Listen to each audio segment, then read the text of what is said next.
Mali, république de l'Afrique occidentale s'étendant sur l'ancien territoire du Soudan français.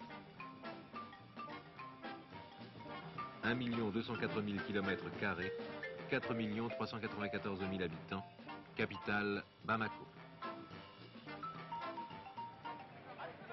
Les rues de Bamako grouillent de passants pressés ou nonchalants, industrieux ou rêveurs, mais toujours souriants. Le marché est ici fermé comme un souk. La vieille architecture soudanaise s'en donne à cœur joie et les vendeurs de tissus, ocres ou verts, bleus ou jaunes d'or, voisinent comme partout en Afrique avec la vendeuse de tabac, d'igname ou de légumes frais, mélangés pêle-mêle aux poissons séchés, au beurre de karité, aux calebasses gorgées d'arachide.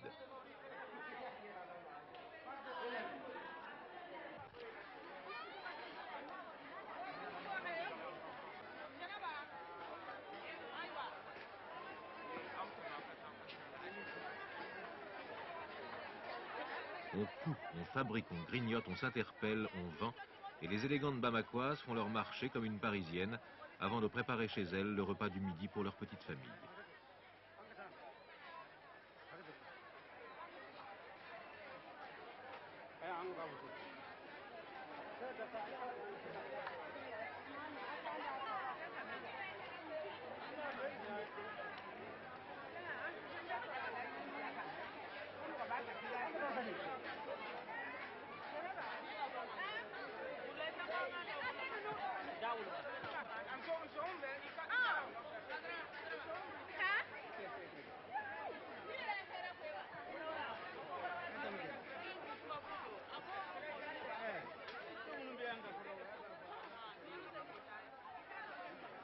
Des 1000 métiers que l'on exerce en ville, celui de photographe ambulant est sans doute l'un des plus attrayants.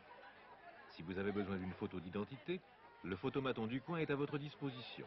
Après avoir fait une mise au point aussi parfaite que possible, l'artiste met sur le dépoli un papier couvert d'une couche de gélatine dans laquelle on a incorporé du sel d'argent. On débouche alors l'objectif, puis on le rebouche soigneusement.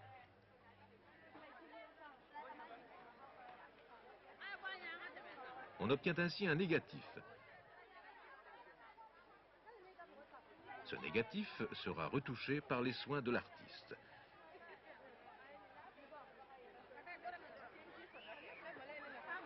Puis il rephotographie le sujet sur ce négatif et par un procédé non incantatoire mais qui tient cependant du miracle, il obtient une photographie.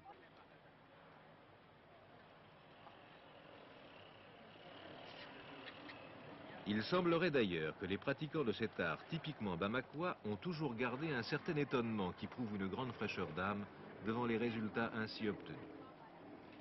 Ainsi donc, Bamako vit à l'heure de l'Afrique. La balade peut vous conduire à travers les échoppes d'artisans qui travaillent l'or, l'argent, l'iguane ou le serpent. Et si vous avez beaucoup de chance, non loin d'un futur palace, dans une petite ruelle, vous découvrirez les tisserands. Bobines, fils et navettes s'entrecroisent au bruit ténu de la pédale que l'artisan